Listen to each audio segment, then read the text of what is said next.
Good morning, students. Today we are going to start Kepler's law of planetary motion. Okay, we will discuss the chapter gravitation, in which we will discuss today Kepler's law of planetary motion. So Kepler gave us planetary motion, how planets revolve around the sun. So first law of Kepler is, earlier before the Kepler, we all know that if this is your planet and this is your sun, this is your planet and this is your sun, then planets always revolve around the sun in the circular path. Always revolves around the sun in the circular path.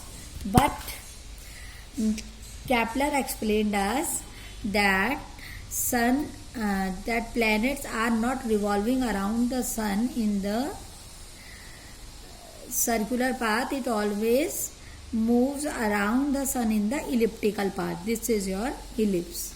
In the elliptical path, ellipse has two focus in this axis.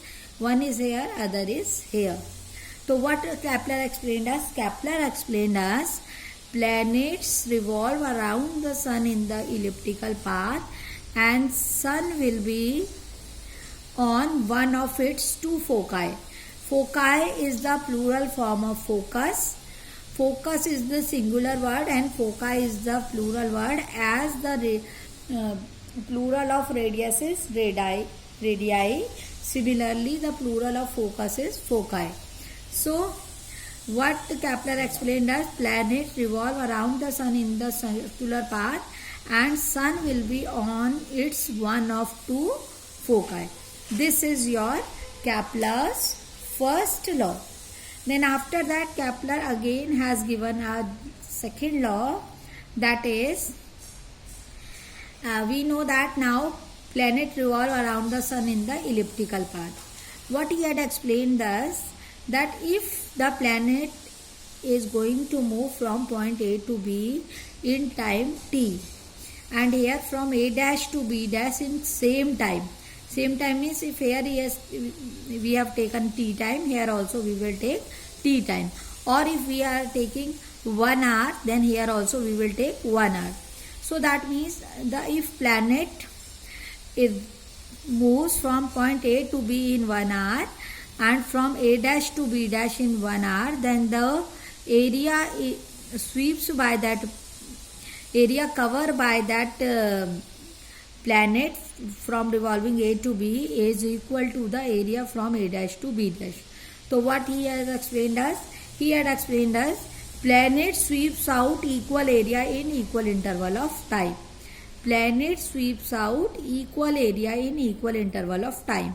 That means if from here to here we are taking t time, and here to here we are also taking t time, then this area should be equal to this one. This is your second law. Planet sweeps out equal area in equal interval of time.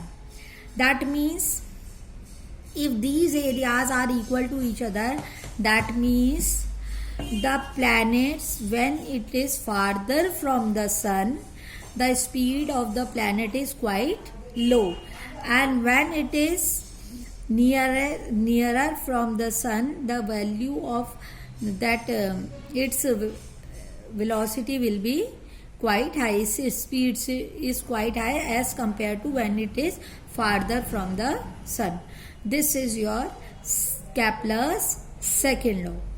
Then we are coming to the third law of Kepler. What is Kepler's third law? So Kepler's third law, Kepler explained us that we all know if this is your R elliptical path, so the distance of the sun from the planet, or distance of the planet from the sun, is not strictly fixed. It always keeps on changing from point to point. So how we will find the distance of the sun from the planet? So what we will do, we will take the average of all the distances. We will find some distances, 1, 2, 3, at 10 points or 15 points, we will find the distance of the sun from the planet. Then we will find the average, then we will get the distance of the planet from the sun. So according to Kepler's third law, Kepler explained us the cube of mean distance of the planet from the sun. The cube of, this is your mean distance of the planet from the sun. He explained us the cube of mean distance of a planet from the sun is directly proportional to the square of time it takes to move around the sun, or you can say that it is directly proportional to the square of the time period of that particular planet. Now what is time period? Time period means time taken to complete one revolution. What is time period? Time period is time taken to complete one revolution. So Kepler's, according to Kepler's third law, r cube is directly proportional to t square. We all know very well that whenever we are removing that proportionality sign, we always have to write a constant k. So I had written a constant k here. If we want to find separately the value of k, then what we have to do, we will bring this t square in this side, and if we will bring it this side, so here it is in multiplication. When it goes to next side, it will come into the division, so upon t square. So r cube upon t square is a constant. This is your Kepler's third law. So these all three laws are known as Kepler's laws of planetary motion. These all are the Kepler's law of planetary motion. And Newton discovered that law, inverse square law, from the Kepler's law. With the help of Kepler's law, Newton guessed inverse square law. So our next topic is how did Newton guess the inverse square law?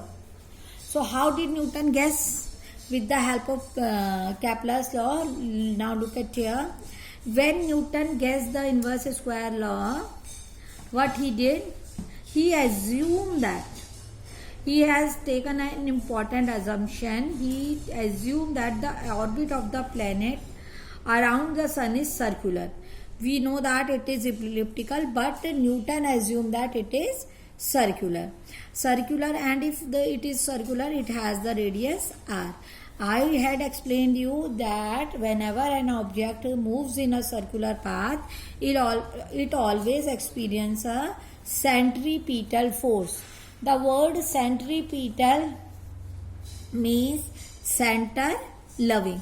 Centripetal force means center loving, and its value is always F is equal to mv square upon r. Its value is always F is equal to mv square upon r.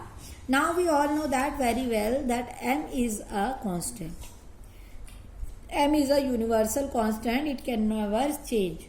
So if m is a constant, so if we are going to remove that constant sign, we have to write here a proportionality sign. So that means F is directly proportional to v square upon r. That this is equation 1 and this is your equation 2. Now we want to find the value of velocity v. We all know that velocity is equal to distance upon time.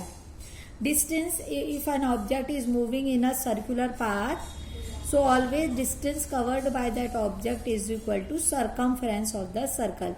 For completing a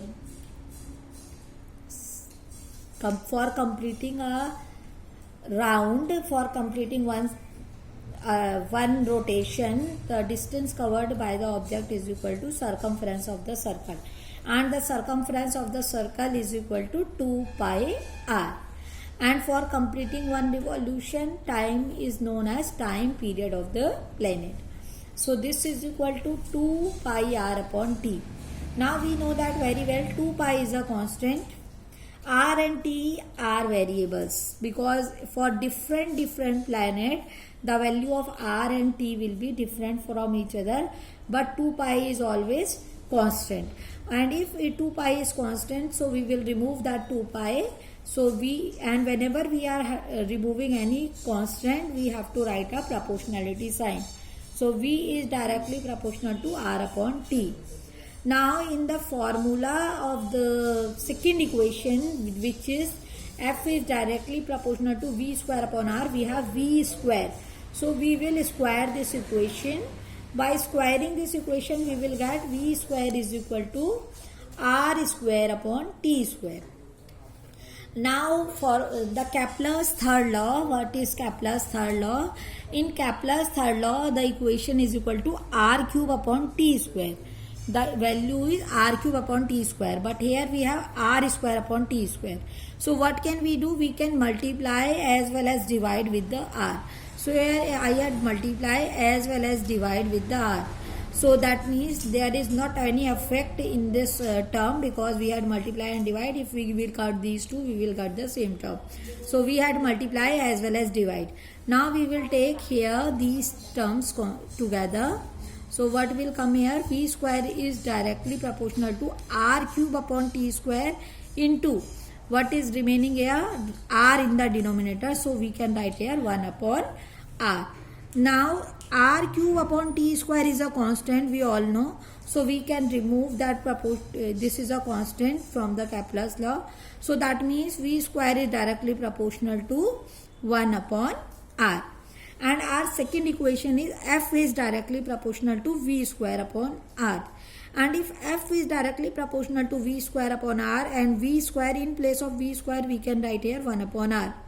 So in place of v, so we can write this is equal to v square into 1 upon r, we can write it. So in place of v square we can write 1 upon r, or already we have 1 upon r. So 1 upon r into 1 upon r is equal to 1 upon r square. So look at here, we have derived it. So now v square is directly proportional to 1 upon r. Here we have v square is directly proportional to v square upon r. V square upon r means we can write it v square into 1 upon r. V square is directly proportional to 1 upon r. So in place of 1 upon r, we can write here 1 upon r into 1 upon r. That means f is directly proportional to 1 upon r square. So from the Kepler's third law, Newton derived inverse square law. Inverse square law means f is always inversely proportional to the square of the distance between them. So that is the way Newton gets inverse square law with the help of Kepler's law. For today we have this much. For today we will discuss only about this much. Now we will discuss in next class, we will discuss about the free fall. Till then, thank you and God bless all of you.